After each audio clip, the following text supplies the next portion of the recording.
Toshkent shahar Ichki ishlar bosh boshqarmasi va Davlat xavfsizlik xizmati xodimlari tomonidan o'tkazilgan tezkor tadbirda Olmazor tumanida qimorxona faoliyatiga chek qo'yildi. Toshkent shahar Ichki ishlar bosh boshqarmasi tezkor qidiruv xizmati jinoyat qidiruv boshqarmasi tomonidan Toshkent shahrida xavfsiz muhitni yaratish, uyushgan jinoyatchilikka chek qo'yish, kriminogen vaziyatni yaxshilashga qaratilgan bir qator tezkor tadbirlar o'tkazilmoqda. Xususan, Toshkent shahar Ichki ishlar bosh boshqarmasi va Davlat xavfsizlik xizmati xodimlari tomonidan poytaxtning Olmazor tumanida o'tkazilgan tezkor tadbirda qimorxona faoliyatiga chek qo'yildi. Ma'lum bo'lishicha, 1998-yilda tug'ilgan gumonlanuvchi Olmazor tumani Dilsaroy ko'chasida joylashgan xonadonlarning birida tavakkalchilikka asoslangan o'yinlarni qonunga xilof ravishda tashkil etib, qimor o'ynovchilarga sharoit yaratib berganligi aniqlangan. Tezkor tadbirda pullar, rezina tayoq, o'yin kartalari daliliy ashyo sifatida olingan.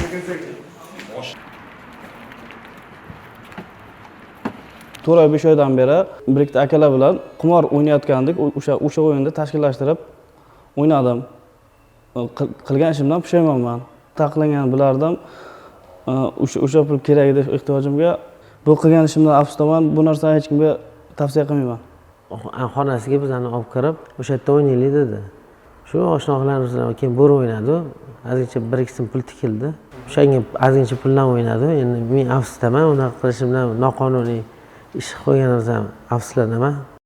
Mazkur holat yuzasidan O'zbekiston Respublikasi Jinoyat kodeksi 278-modda, ya'ni qimor va tavakkalchilikka asoslangan boshqa o'yinlarni tashkil etish hamda o'tkazish bilan jinoyat ishi qo'zg'atilgan. Toshkent shahrida bu kabi tezkor tadbirlar davom ettirilmoqda.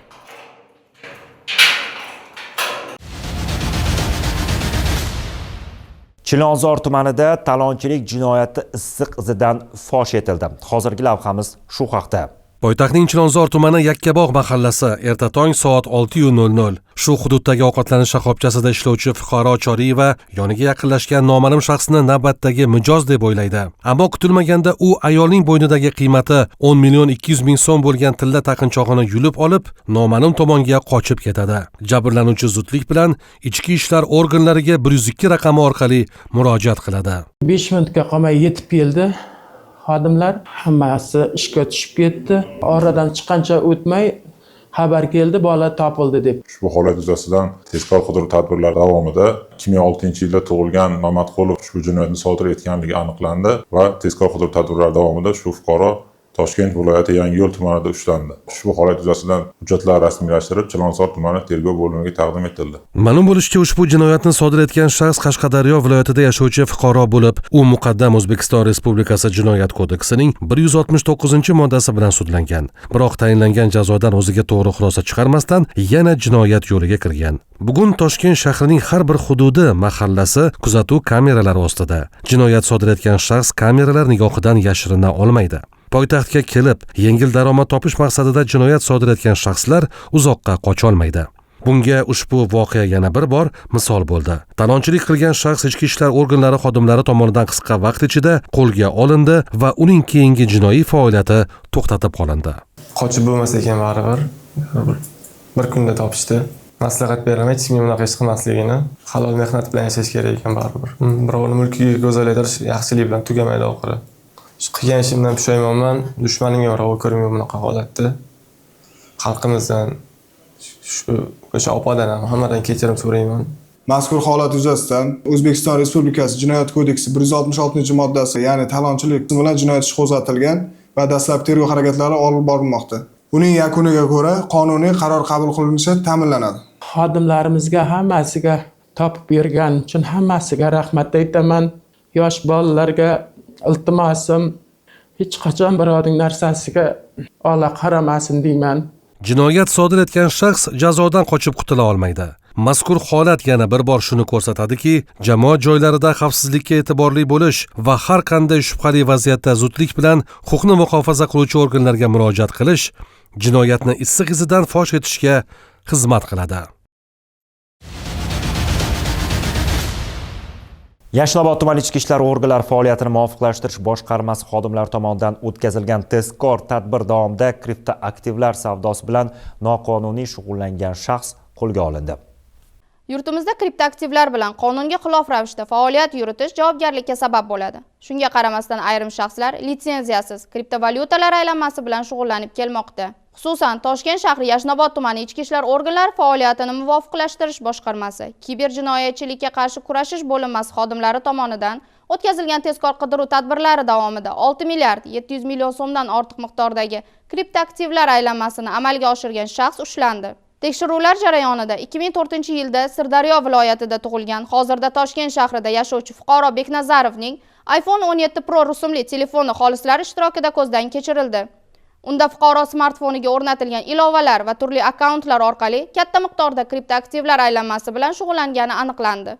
Jumladan, gumonlanuvchi P2P orqali noqonuniy kirim-chiqim operatsiyalari yordamida jami 556 ming USDT dan ko'proq mablag'ni o'zlashtirgan. Mazkur summa 6 milliard 700 million so'mdan ziyodni tashkil etgan. Ushbu tezkor tadbir davomida Sirdaryo viloyatida tug'ilgan fuqaro uyali telefoni ko'zdan kechirilganda, uyali telefonida Bitget ilovasidan noqonuniy kriptoaktiv faoliyati bilan shug'ullanayotganligi aniqlandi va unga nisbatan kerakli hujjatlar to'planib Yashnobod tumani tergov bo'limiga topshirildi. HTX va Bitget kripto birjalarida P2P amaliyotlarini bajardim. Shug'ullanayotganimda yo'q bilmasdim noqonuniyligini. Ichki ishlar xodimlari noqonuniyligini, buni ortidan qanaqa oqibatlarga olib kelishini tushuntirishdi. Hozirda qilgan ishimdan pushaymonman, bu ishni boshqa qilmoqchi emasman. Hozirda mazkur holat yuzasidan O'zbekiston Respublikasi Jinoyat kodeksining 278 prim 8 moddasi bilan, ya'ni kriptoaktivlar aylanmasi sohasidagi qonunchilikni buzilishi jinoyatini sodir etganligi uchun jinoyat ishi qo'zg'atildi. Gumonlanuvchiga nisbatan qamoqqa olish tarzidagi ehtiyot chorasi tanlangan. Tergov davom etmoqda. Eslatib o'tamiz, kriptoaktivlar aylanmasi sohasida litsenziyalovchi vakolatli organ O'zbekiston Respublikasi Istiqbolli loyihalar milliy agentligi hisoblanadi. Litsenziyasiz kriptoaktivlarni sotib olish, sotish, ayirboshlash yoki mining faoliyati bilan shug'ullanish qonunga xilofdir. Toshkent shahar Ichki ishlar bosh boshqarmasi patrul post xizmati xodimi uzoq yillardan beri qidiruvda yurgan shaxsni qo'lga olindi. Hozirgi reportajimiz shu haqda. Patrul post xizmati xodimi navbatchilikka chiqqan hech bir kun odatdagidek o'tmaydi. Shahar bo'ylab sodir etilgan yana bir holat ichki ishlar organlarida xizmat qilish qanchalik fidoyilik talab qilishini ko'rsatdi. Voqea yagona tezkor boshqaruv markaziga tashvish signali kelib tushganidan boshlandi. Ma'lumotlarga ko'ra, bosqinchilik jinoyatini sodir etib 3 yildan buyon qidiruvda bo'lgan shaxs poytaxt ko'chalaridan birida aniqlangan va patrul post xizmati xodimining planshetiga ushbu shaxsni qo'lga olish haqidagi topshiriq kelib tushdi va u darhol yo'lga chiqdi. Jinoyatchi esa xavfni sezib, ustidagi nimchasini boshiga tashlab, tezda avtomashinada qochib ketishga urindi. Holat bo'yicha joyiga tezkorlik bilan borib, fuqaro qidirilganda, ushbu fuqaroga o'xshaganligi uchun bir nafar bizga noma'lum bo'lgan fuqaroni shaxsini tekshirish maqsadida to'xtatdik. Keyinchalik fuqaro bizga shaxsini tasdiqlovchi hujjatini taqdim qilmasdan qochishga urindi. Holat yuzasidan fuqaroni qonun tartibida ushlash maqsadida ortidan quvdik. Fuqaro o'ziga oldindan tanish bo'lgan bir nafar fuqaroning avtomashinasiga o'tirib, ichki tomondan qulflab olganligi sababli bir necha bor to'xtash ishorasi berganligimizga qaramasdan, mashina haydovchisi harakatni davom ettirganligi sababli qonun tartibida jismoniy kuch ishlatish yordamida mashina ochilib, qidiruvda bo'lgan fuqaro ushlab qolindi va tegishli tartibda qidiruvdagi fuqaro tuman ichki ishlar bo'limiga topshirildi. Yosh xodim sarosimaga tushmadi. U fursatni poylab hal qiluvchi harakatni amalga oshirdi. Qo'lga olish joyida jinoyatchi qochishga bo'lgan urinish befoyda ekanini tushunib yetdi. Toshkent shahar Ichki ishlar bosh boshqarmasi yagona tezkor boshqaruv markazi imkoniyatlari tufayli shu kabi holatlar issiq izidan aniqlanib, jinoyatchilarning qonun oldida javob berishi ta'minlanmoqda. Bu kabi xodimlar adolat posbonlari nomiga chindan haqlidir.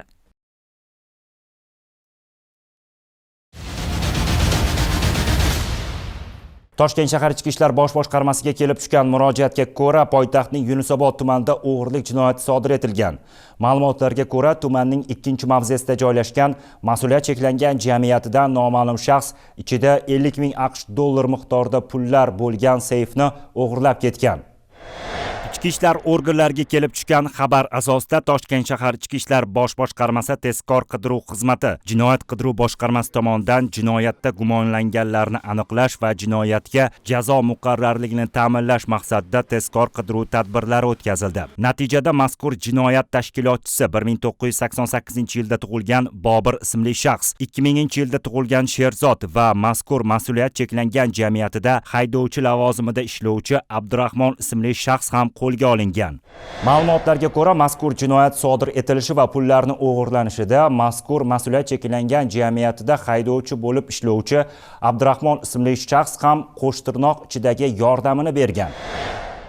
Ya'ni ofisga pullarni o'g'irlashga kelgan Sherzod ismli shaxsga samokat, buyurtma yetkazuvchilar sumkasi va shlem kaskasini bergan. Mazkur shaxs esa tunda Yunusobod tumanida joylashgan ofisga kelib, yerto'lada ichida 50 ming AQSh dollar puli bo'lgan seyfni olib voqea joyidan yashiringan. Shaharni bedarvoza deb bilgan mazkur shaxslar endilikda qilmishlariga qonun oldida javob beradi. Sodir etilgan har qanday jinoyat tezkor qidiruv xizmati tezkor vakillari tomonidan albatta fosh etiladi.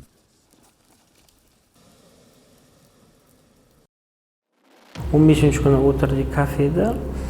22-kuni kech payt rohatda Sherzod bilan ko'rishdik. Sherzod o'zini o'sha skuter, shlem, o'sha anaqalari bilan keldi.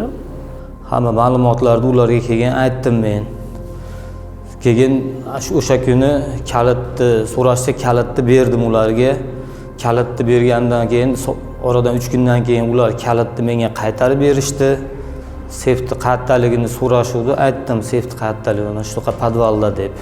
O'zim avtomashinamda men Yunusobod 2-dahaga borib, Sherzodni qo'ydim va ofisga u kirib ketdi, men ketdim. Shahrsanskiyda uni men kutib turdim. Shu Yunusobodda aytilgan joyga bordim, ofisga o'g'irlik uchun. Bu yerga kirib, to'g'riga kirib, podvalga tushib, seyfni buzib, sumkaga solib, olib chiqib ketdim. U Shahrsanskiyga keldi va men seyfni oldim. Men 4 mingni oldim, Malika bozorini oldida. Ahmoqlik qildik-da, ahmoqlik, kalta fahmlik qildik bu yerda, oqibatini o'ylamadik. Umuman qaytib bu yo'lga hattoki yuzimni ham burmayman, men va'da beraman, qasam ichaman. Qattiq adashdim-dir. Faqat bir marta imkoniyat beringlar, iltimos. Uyatga qoldim, oilamdan, farzandlarim oldida uyatga qoldim. Hurmatli prezidentimizdan kechirim so'rayman. Xalqdan, oilamdan, farzandlarimdan. Hozir qattiq pushaymondaman. Prezidentimdan, xalqimdan kechirishlarini yana bir marotaba so'rab qolaman. Mazkur holat yuzasidan Yunusobod tumani ichki ishlar organlari faoliyatini muvofiqlashtirish boshqarmasi tergov bo'limi tomonidan O'zbekiston Respublikasi Jinoyat kodeksining 169-moddasi bilan jinoyat ishi qo'zg'atilgan. Mazkur moddaga ko'ra sud hukmi bilan 15 yilgacha ozodlikdan mahrum qilish jazosi nazarda tutilgan. Qonun ustuvor, jinoyatga esa jazo muqarrar. Siz UzReport TVda navbatchilik qismi ko'rsatuvining yangi sonini tomosha qildingiz. Ko'rsatuvimizni shuningdek Toshkent shahar Ichki ishlar bosh boshqarmasining ijtimoiy tarmoqlardagi sahifalari orqali ham tomosha qilishingiz mumkin bo'ladi. Xayr, hamisha salomat bo'ling.